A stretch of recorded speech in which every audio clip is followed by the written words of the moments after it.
اعوذ باللہ من الشیطان الرجیم بسم اللہ الرحمن الرحیم رب قد آتیتنی من الملک وعلمتنی من تأویل الاحادیث فاطر السماوات والأرض أنت وليي في الدنيا والآخرة توفني مسلما وألحقني بالصالحين ذلك من أنباء الغيب نوحيه إليك وما كنت لديهم إذ أجمعوا أمرهم وهم يمكرون وما أكثر الناس ولو حرصت بمؤمنين وما تسألهم عليه من أجر إن هو إلا ذكر للعالمين صدق اللہ العظیم۔ اس سے پہلے آپ نے یوسف علیہ السلام کے قصے کو سنا۔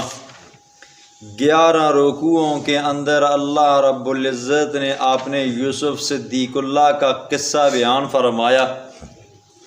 آج کے درس میں اللہ رب العزت مناجات یوسف کو بیان فرمائیں گے اور ساتھ میں اس سورت کے تیسرے دعوے کو بیان فرمائیں گے۔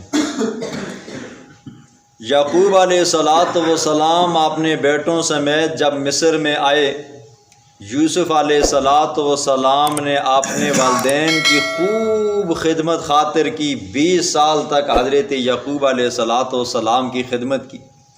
جب یعقوب علیہ السلام کی موت آئی، موت کا وقت آیا، تو حضرت یعقوب علیہ السلام نے اپنے بیٹوں کو، تمام کے تمام بیٹوں کو جمع کر کے فرمایا، ما تعبدون من بعدی، پہلے پارے میں ہے، میرے بعد تم کس کی عبادت کرو گے؟ تو سب کہنے لگے قالوا نعبد الہک و الہ آبائک ابراہیم، ابا جان ہم تیرے الہ کی، تیرے والدین حضرت ابراہیم حضرت اسحاق علیہ السلام کے الہ کی عبادت کریں گے، الہ واحدہ جو صرف ایک الہ ہے، اور وَنَحْنُ لَهُ مُسْلِمُونَ، اور ہم اسی کے فرمانبردار بن کر رہیں گے۔ یعقوب علیہ السلام کی وفات ہوئی، پھر زمانہ گزرا۔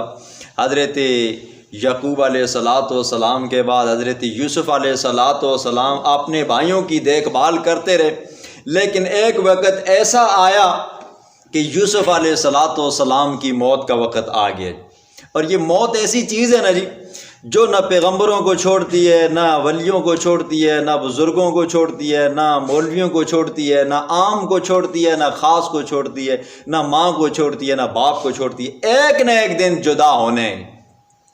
اب جب وہ وقت آیا نا جی 120 سال کی عمر میں، تو حضرت یوسف علیہ السلام نے اب اللہ سے ایک دعا مانگی، رب قد آتیتنی، اے میرے رب تو نے مجھے دی ہے من الملک، مصر کی بادشاہت، ملک عطا فرمایا ہے، وعلمتنی، اور تو نے مجھے سکھایا ہے، من تأویل الاحادیث، خوابوں کی تعبیریں یا مشکل باتوں کا حل، فاطر السماوات والارض، اے زمین و آسمانوں کے پیدا کرنے والے، بغیر نمونے کے، بغیر ماڈل کے پیدا کرنے والے، انت ولی فی الدنیا والآخرہ، تو ہی میرا کارساز ہے دنیا میں، والآخرت، اور آخرت میں، توفنی، تو مجھے موت دے، مسلمن، اس حال کہ میں مسلمان رہوں، والحقنی بالصالحین، اور مجھے نیک لوگوں کے ساتھ ملا۔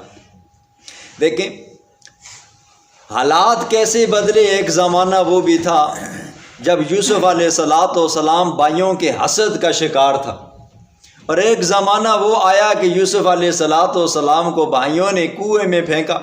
پھر ایک زمانہ وہ آیا جن کو بیچا گیا، پھر غلام بنایا گیا، پھر وہ زلیخا کے جال میں آئے ہوئے، وہاں سے جیل میں گئے، آخر کار اللہ نے پھر انہیں بادشاہت عطا فرمائی۔ مشکل حالات آئے تو حضرت یوسف علیہ السلام نے وہاں پر بھی صبر کیا، اللہ سے عافیت مانگی، اور جب بادشاہت مل گئی ساری نعمتیں مل گئیں جی، سب مل گیا، بھائی بھی مل گئے، والدین بھی مل گئے، پوری کی پوری سلطنت بھی مل گئی۔ فرمایا رب قد آتیتنی، اے رب تو ہی دینے والا ہے، یہ بادشاہت مجھے تو نہیں دی ہے، شکریہ ادا فرمایا۔ اور وعلمتنی من تعویل الاحادیث، یہ خوابوں کا جو علم ہے، مشکل سے مشکل حالات ہیں یا مشکل سے مشکل معاملہ ہے جو میں حل کرتا ہوں، یہ بھی تو نے مجھے سکھایا۔ فاطر السماوات والارض، بغیر نمونے کے پیدا کرنے والے، اے زمین و آسمانوں کے رب۔ دیکھیں ایک چیز ہوتی ہے نا جی، کسی کو دیکھ کر نقل مار کر وہ چیز بنائی جائے، پیدا کی جائے، یا یہ ہے کہ لکھی جائے، تو یہ کم مشکل ہوتی ہے بنسبت اس کے کہ جو چیز پہلے سے ہو ہی نہیں، جس کا نمونہ ہی نہ ہو، ماڈل ہی نہ ہو، اس چیز کو بنانا یہ کیا ہوتا ہے جی، ناممکن ہوتا ہے، بہت ہی مشکل ہوتا ہے۔ لیکن رب وہ ہے نا جی جو ناممکن کو ممکن بنا دیتا ہے، جو مشکل کو آسان بنا دیتا ہے، اس کے آگے کوئی چیز مشکل نہیں ہے۔ وہ پھر کہتا ہے کن ہو جا تو وہ ہو جاتی ہے۔ تو فرمایا اے زمین و آسمانوں کے رب، انت ولی فی الدنیا والآخرہ، تو دنیا میں بھی میرا کارساز ہے اور آخرت میں بھی میرا کارساز ہے۔ مشکل سے مشکل مراحل آئے، ماں باپ سے جدا ہوا، بھائیوں نے حسد کیا، بغض رکھا، کنویں میں پھینکا، پھر جیلوں میں گیا، ہر حالت میں تو نے میرا ساتھ دیا اور میں نے تجھے ہی پکارا، اور آخرت میں بھی میں تیرا ہی سہارا چاہتا ہوں۔ توفنی مسلمن، مجھے تو موت دے اس حال کے مسلمان رکھ۔ دیکھیں دنیا کی اور آخرت کی سب سے بڑی کامیابی یہ ہے کہ بندہ دین اسلام کے اوپر رہے اور اسی کے مطابق زندگی گزارے، شریعت کے مطابق زندگی گزارے۔ پھر اسے موت آتی ہے نا جی، تو یہ گزری ہوئی زندگی کے اوپر بھی بندہ رش کرتا ہے اور فخر محسوس کرتا ہے، اور جب مر جاتا ہے تو مرنے کے بعد اس بندے کو پیچھے کا افسوس نہیں ہوتا۔ اور وہ الحقنی بالصالحین، نیک لوگوں کے ساتھ مجھے ملا۔ اب دیکھیں یہاں پر ایک بات سنیں جی، آیا یوسف علیہ السلام کا اور مائی زلیخا کا نکاح شادی ہوئی تھی یا نہیں ہوئی تھی؟ مفسرین اور محدثین کا اس میں اختلاف ہے۔ محدث ان کو کہتے ہیں جو حدیثیں بیان کرتے ہیں جی، جو حدیثوں میں ماہر ہوتے ہیں، جو قال الرسول صلی اللہ علیہ وسلم کی باتوں کو لوگوں کے سامنے بیان کرتے ہیں، اس میں ماہر ہیں۔ وہ کہتے ہیں کہ حضرت یوسف علیہ السلام کا مائی زلیخا سے نکاح نہیں ہوا، وہ انکار کرتے ہیں۔ اور جبکہ جمہور مفسرین فرماتے ہیں کہ حضرت یوسف علیہ السلام کا مائی زلیخا کے ساتھ نکاح بھی ہوا تھا، اور اللہ نے انہیں اولاد بھی دی تھی۔ 2 بیٹے تھے اور 1 بیٹی تھی۔ ایک بیٹے کا نام افراہیم تھا، دوسرے کا نام عیشا تھا، اور بیٹی کا نام رحمت بی بی تھا، جو بعد میں حضرت ایوب علیہ السلام کی زوجہ بنی۔ یہ اختلاف ہے جی۔ اب دیکھیں قرآن کے اندر اور احادیث کے اندر کہیں بھی اس بات کا صراحتاً ذکر نہیں ہے، اشارتاً ذکر نہیں ہے کہ حضرت یوسف علیہ السلام کی مائی زلیخا کے ساتھ شادی ہوئی ہو، اس کا ذکر نہیں ہے۔ ہاں جو قائل ہیں وہ بھی اسرائیلی روایات دیکھ کر، یا یہ ہے کہ کچھ اہل کتاب کی باتیں نقل ہوتے ہوتے ان تک پہنچی، تو انہوں نے کہا کہ اہل کتاب کے اندر، تورات کے اندر یہ بات لکھی ہے کہ حضرت یوسف مائی زلیخا کا آپس میں نکاح ہوا تھا۔ اور یہ کوئی ایسا مسئلہ بھی نہیں ہے کہ بندہ کہے کہ ہاں نہیں جی مائی زلیخا کا یوسف کے ساتھ نکاح ہوا تھا، اب یہی بات کیا ہے جی اٹل ہے۔ اور یہ بات بھی، اس کا بھی تعلق شریعت میں نہیں ہے کہ کوئی انکار کیا جائے۔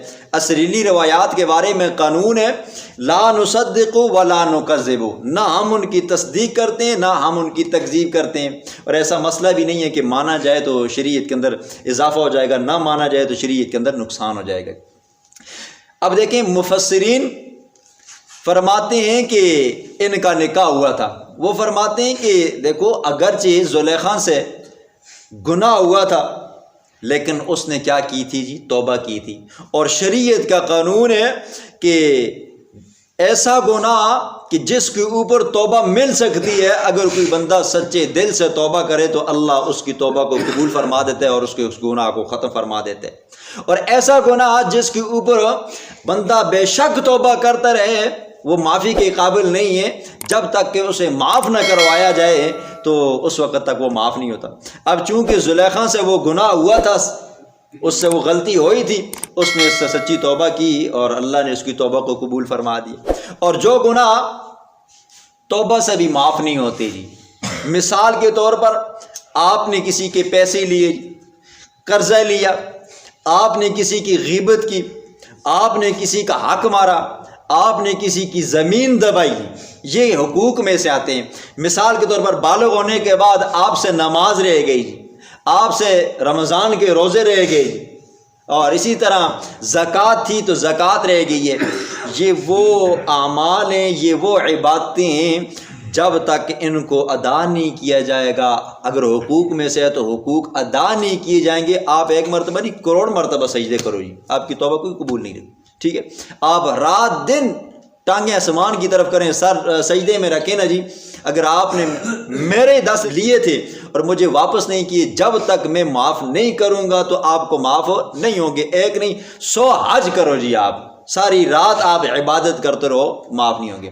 ہاں ایسا گناہ جو گناہ کبیرہ میں سے ہے اور اس کے اوپر توبہ کرنے پر آپ کو معافی مل سکتی ہے، مثلا شراب پی بندے نے، شراب کا عادی ہے، اب اسے ندامت ہوئی، پریشان ہوا کہ یہ تو گناہ کبیرہ ہے، اور وہ بندہ سچے دل سے توبہ کرتا ہے تو اللہ اس کی توبہ کو قبول فرماتا ہے۔ اسی طرح اور بھی چھوٹے موٹے جو بھی گناہ ہیں جی، جن کا تعلق اللہ کی ذات کے ساتھ ہے، وہ معاف ہو سکتے ہیں، لیکن ایسے گناہ جن کا تعلق بندوں کے ساتھ ہے وہ توبہ سے معاف ہرگز نہیں ہوتے جی۔ دوسری بات فرمایا ذالک من انباء الغیب، یہ تیسرا دعویٰ ہے جی سورت کا۔ فرمایا میرے پاک پیغمبر یہ یوسف علیہ السلام کا قصہ، یہ غیب کی خبر ہے جی، نوحی الیک، جو ہم آپ کی طرف وحی کر کے آپ کو بتاتے ہیں، آپ اللہ کے سچے پیغمبر ہو۔ دیکھو یہ واقعہ یوسف علیہ السلام اور یعقوب علیہ السلام ہے۔ حضرت یعقوب علیہ السلام کا زمانہ اور حضرت یوسف علیہ السلام کا زمانہ میرے پیغمبر سے کئی 100 سال کے فاصلے پر ہے، اور میرا پیغمبر بعین ہی من و عن وہ آپ کو قصہ بیان کر رہا ہے تو یہ ماننا پڑے گا میرا پیغمبر سچا پیغمبر ہے، اور اللہ اپنے پیغمبر کو بطور وحی کے بیان کرتا ہے۔ فرمایا وَمَا كُنْتَ لَدَيْهِمْ إِذْ أَجْمَعُوا أَمْرَهُمْ، میرا پاک پیغمبر آپ اس وقت نہیں تھے اِذْ أَجْمَعُوا أَمْرَهُمْ، جب انہوں نے اپنے معاملے میں اتفاق کیا۔ یہ لوگ جو کہتے ہیں نا جی اللہ کا پاک پیغمبر حاضر ناظر تھا، یا اللہ کے پاک پیغمبر کو وہ زمین و آسمانوں کے بننے سے پہلے کا علم، زمین و آسمانوں کے بننے کے بعد کا علم، اپنے زمانے کا علم، بعد کے زمانے کا علم حضور کو عطا فرمایا، وہ قرآن کی سری آیات کا انکار کرتے ہیں۔ یہ اصولی مسئلہ ہے جی، فروعی نہیں ہے۔ دیکھیں اللہ فرماتے ہیں وَمَا كُنْتَ لَدَيْهِمْ، میرا پاک پیغمبر آپ اس وقت نہیں تھے جب یعقوب کے بیٹے یوسف علیہ السلام کو باپ سے جدا کرنے کی کوشش کر رہے تھے، میرا پاک پیغمبر آپ اس وقت نہیں تھے۔ جب وہ میٹنگ کر رہے تھے تو آپ اس وقت بھی نہیں تھے۔ جب یوسف کو باپ سے جدا کیا تو آپ اس وقت بھی نہیں تھے۔ جب یوسف کو کنویں میں پھینکا تو آپ اس وقت بھی نہیں تھے۔ جب یوسف کی بازاروں کے اندر بولیاں لگی تو آپ اس وقت بھی نہیں تھے۔ جب یوسف زلیخا کے محل میں گیا تو آپ اس وقت بھی نہیں تھے۔ جب حضرت یوسف پر تہمت لگی تو آپ اس وقت بھی نہیں تھے۔ جب جیل میں گئے تو آپ اس وقت بھی نہیں تھے۔ جب یوسف کو بادشاہت ملی تو آپ اس وقت بھی نہیں تھے۔ اور کیسے ہوتے نا جی، حضور کا زمانہ اور یوسف کا زمانہ کئی 100 سال کا فاصلے کا، سمجھ آئیے جی۔ میرا پاک پیغمبر آپ اس وقت نہیں تھے، اور یوسف کا جو قصہ آپ کو بتایا جا رہا ہے نا، یہ ہم آپ کو بتاتے ہیں۔ وَهُمْ يَمْكُرُونَ، جب اس کے بھائی حضرت یوسف کے خلاف تدبیریں کر رہے۔ وَمَا أَكْثَرُ النَّاسِ، اور نہیں ہے اکثر لوگ، وَلَوْ حَرَصْتَ، اگرچہ آپ حریص ہی کیوں نہ کریں، آپ اگرچہ حریص ہی کیوں نہیں۔ دیکھیں یہ حضور صلی اللہ علیہ وسلم سے مختار کل ہونے کی نبی ہے۔ میرا پاک پیغمبر آپ کے اختیار میں نہیں ہے۔ آپ چاہتے ہو کہ ساری کی ساری دنیا مسلمان ہو جائے، لیکن آپ کا رب جو نہیں چاہتا نا جی، تو آپ کسی کو مسلمان کر نہیں سکتے۔ وَمَا تَسْأَلُهُمْ عَلَيْهِ مِنْ أَجْرٍ، آپ نہیں مانگتے ان سے کوئی مزدوری۔ یہ قرآن سناتے ہیں، یہ واعظ و نصیحت کرتے ہیں، اس پر آپ پیسے نہیں مانگتے۔ ان ہوا، نہیں ہے یہ، الا مگر ذکرہ، یہ نصیحت ہے للعالمین، جہان والوں کے اوپر۔ میرا پاک پیغمبر یہ آپ کی نبوت اور آپ کی رسالت کے اوپر یہ واضح دلیل ہے کہ آپ نے کسی سے نہ یوسف کا قصہ پڑھا، نہ آپ کو پڑھنا آتا تھا، آپ کو آپ کا رب بتاتا تھا اور آپ نے لوگوں کو بتایا۔ آپ سچے پیغمبر ہو تو تب یہ آپ کے اوپر یہ اللہ کی طرف سے کلام اترتا ہے۔ بسم اللہ الرحمن الرحیم۔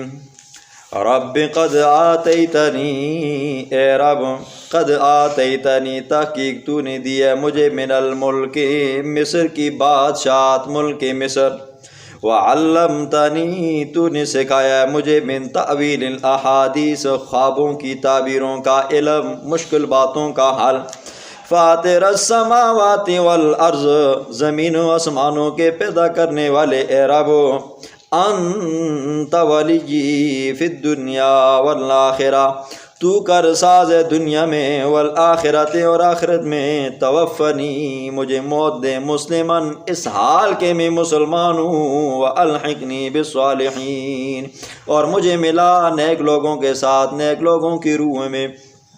ذالک من انباء الغیب نوحیہ الیک، یہ غیب کی خبر تھی، یوسف علیہ السلام کا قصہ ہم نے آپ کی طرف وحی کی ہے۔